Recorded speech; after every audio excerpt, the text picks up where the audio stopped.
नमस्कार। आज की वीडियो में हम लेकर आए हैं राजस्थान की कला एवं संस्कृति से संबंधित जो टॉपिक है हमारा वो है राजस्थान के लोक नाट्य। तो राजस्थान के लोक नाट्य है, इनकी चर्चा हम करेंगे। शुरुआत करते हैं। नाट्य है वो संगीत, नृत्य और नाटक, इसमें तीनों चीज़ सम्मिलित होती है। संगीत भी होता है, नृत्य होता है और नाटक वो जो कलाकार नाटक करते हैं। भरत ने नाट्य शास्त्र नामक पुस्तक लिखी थी।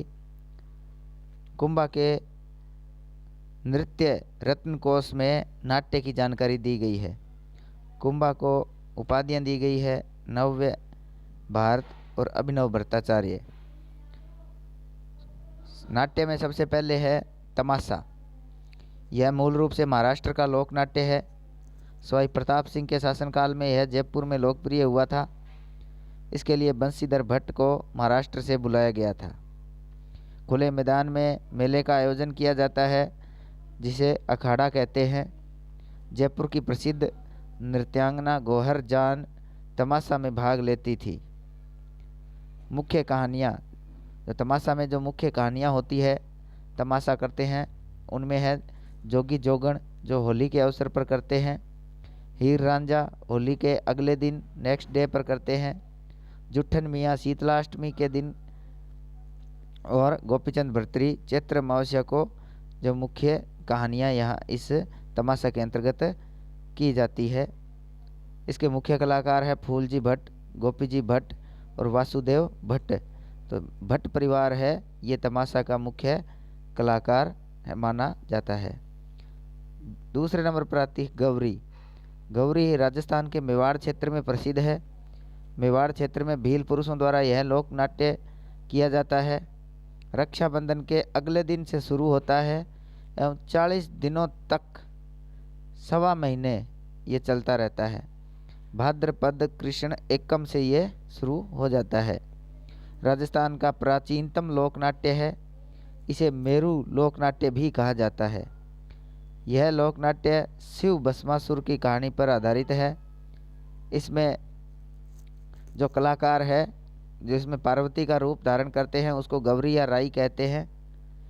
शिव जी का रूप धारण करता है उसको राई बुढ़िया कहते हैं। सूत्रधार को कुड़कुटिया कहते हैं और एक हास्य कलाकार होते हैं उसको झटपटिया या खड़कटिया कहते हैं। झामटिया ये लोक भाषा में कविता का पाठ करता है। ये इसके मुख्य कलाकार हैं। मुख्य कहानियाँ इसमें बंजारा बंजारी की होती है, कालूकीर की, देवी अंबर, खाड़लियो भूत और मियाँ बियावड़, ये इनकी मुख्य कहानियाँ होती है जो कि भील पुरुष है वो अपनी जो लोक भाषा है इसमें गायन करके लोगों को सुनाते हैं।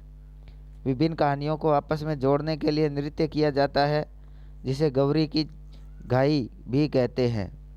गौरी को गाते हैं और गोल घेरे में नृत्य करते हैं।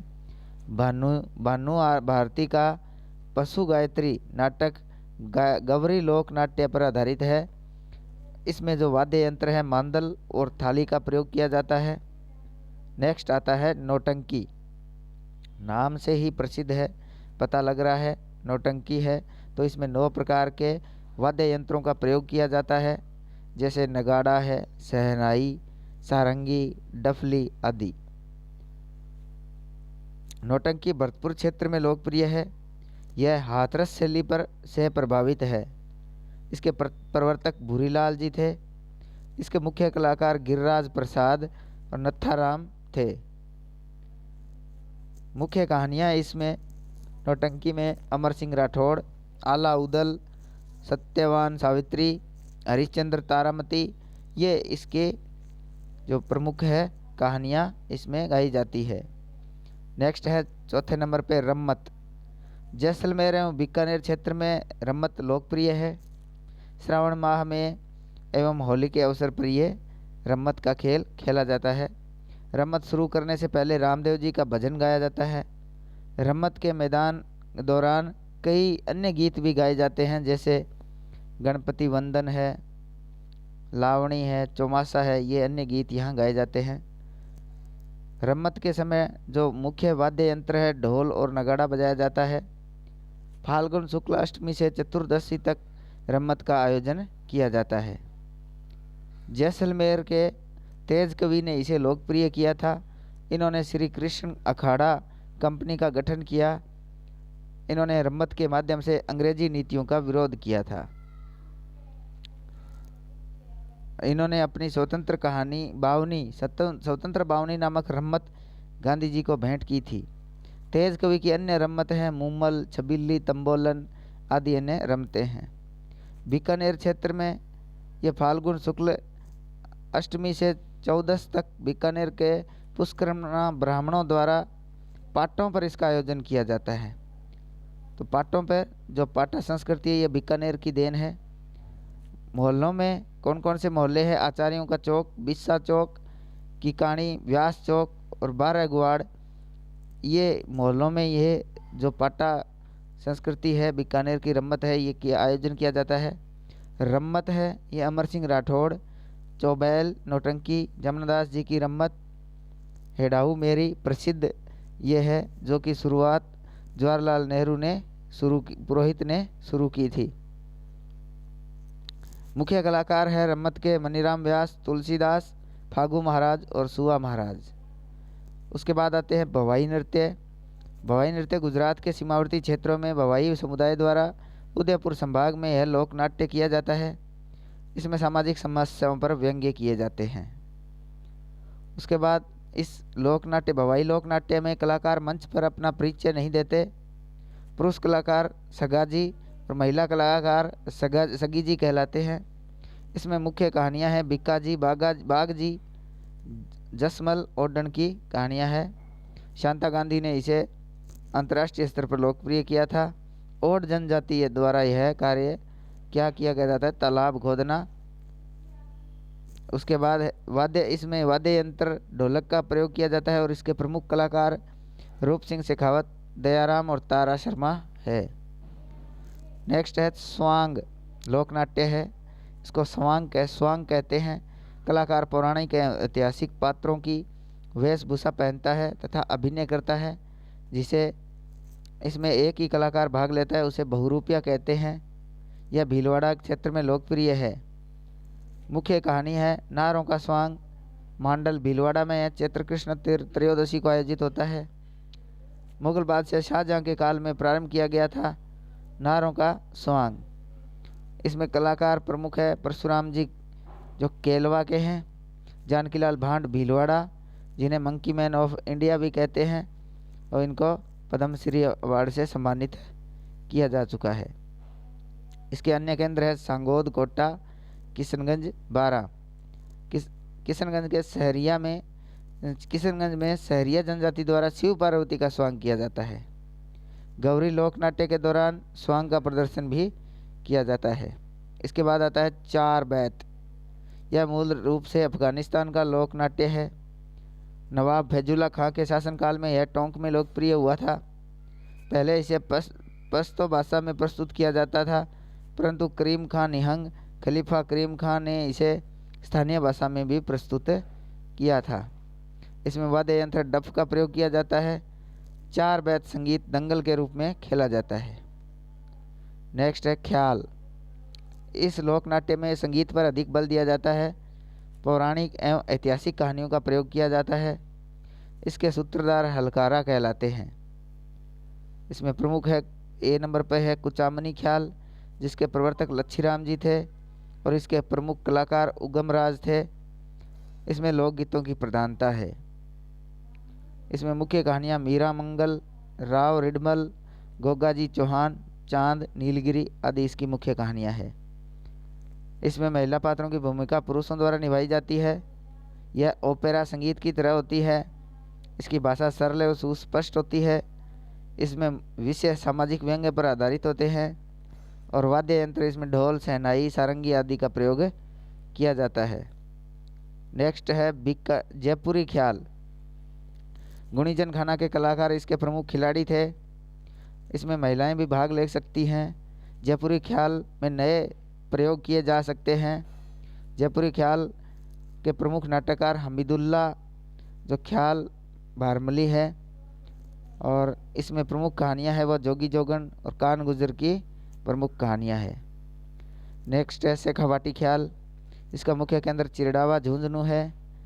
शेखावाटी ख्याल में जो प्रमुख वाद्य यंत्र है हारमोनियम, सारंगी, शहनाई, बांसुरी आदि है। इसकी प्रमुख विशेषताएं हैं प्रभावी पद संचालन, संप्रेषणीय शैली में भाषा व मुद्रा में गीत गायन है। इसके प्रमुख कलाकार नानूराम जी जो प्रवर्तक थे, दुलिया राणा इसके प्रमुख कलाकार हैं। नेक्स्ट है अली बख्शी ख्याल। ये मुंडावर अलवर के नवाब अली बख्श ने इसे प्रारंभ किया था। इन्हें अलवर का रसखान भी कहा जाता है। यह अहिरवाटी बोली जिसे राठी भी कहते हैं में प्रस्तुत की जाती है। जो अहिरवाटी बोली है ये कोटपुतली से बहरोड के मध्य बोली जाती है। नेक्स्ट है डप्पाली ख्याल। इसमें वाद्य यंत्र डफ है। इसका क्षेत्र लक्ष्मणगढ़, अलवर और भरतपुर है। हेला ख्याल लाल सोट दौसा और सवाई माधोपुर में प्रसिद्ध है। इसमें वाद्य यंत्र नगाड़ा और नौबत है। इसमें प्रमुख प्रेरक सायर हेला, ऊंचे स्वर की प्रधानता होती है। नेक्स्ट कन्हैया ख्याल। इसका क्षेत्र भरतपुर, तरोली और सवाई माधोपुर है। मीणा जनजाति द्वारा प्रारंभ किया गया। सूत्रधार मेड़िया कहलाता है। इसमें विषय वस्तु कथा जिसे कहन भी कहते हैं। भेंट के दंगल क्षेत्र है बाड़ी और बसेड़ी, धौलपुर जिले में प्रसिद्ध है। नेक्स्ट तुर्रा कलंगी ख्याल। इसके प्रवर्तक तुकनगीर हिंदू थे और शाह अली मुस्लिम थे। दोनों जो मित्र थे दोनों ने मिलकर इसको शुरू किया था। चंदेरी के राजा ने इन्हें तुर्रा व कलंगी भेंट किए थे। यह शिव पार्वती की कहानी पर आधारित है। इस लोकनाट्य में दो पक्ष होते हैं। शिव पक्ष भगवा झंडा जिसे तुर्रा कहते हैं, पार्वती पक्ष हरा झंडा जिसे कलंगी कहते हैं। एकमात्र लोकनाट्य जिसमें मंच की सजावट की जाती है। इसमें दर्शक भाग ले सकते हैं। संवाद इसके बोल कहलाते हैं और इसके संवाद प्रतिस्पर्धा, गम्मत एवं दंगल के रूप में होते हैं। वाद्य यंत्र इसमें चंग का प्रयोग किया जाता है। सैडो सिंह और हमीद बेग जिन्होंने चित्तौड़ में इसको लोकप्रिय किया था। इसके मुख्य केंद्र चित्तौड़ में गोसुंडा और निम्बाहेड़ा है। इसके प्रमुख कलाकार हैं चेतराम, जयदयाल, ताराचंद, ओंकार सिंह और नानालाल है। नेक्स्ट आते हैं रामलीला, जिसके प्रवर्तक तुलसीदास जी थे और रामलीला का मुख्य केंद्र बिसाऊ जो कि मूक रामलीला के लिए प्रसिद्ध है, झुंझुनू में है। 1812 धनुष को जनता द्वारा तोड़ा जाता है। भरतपुर में वेंकटेश रामलीला और पाटुंदा कोटा ये रामलीला के प्रमुख केंद्र हैं।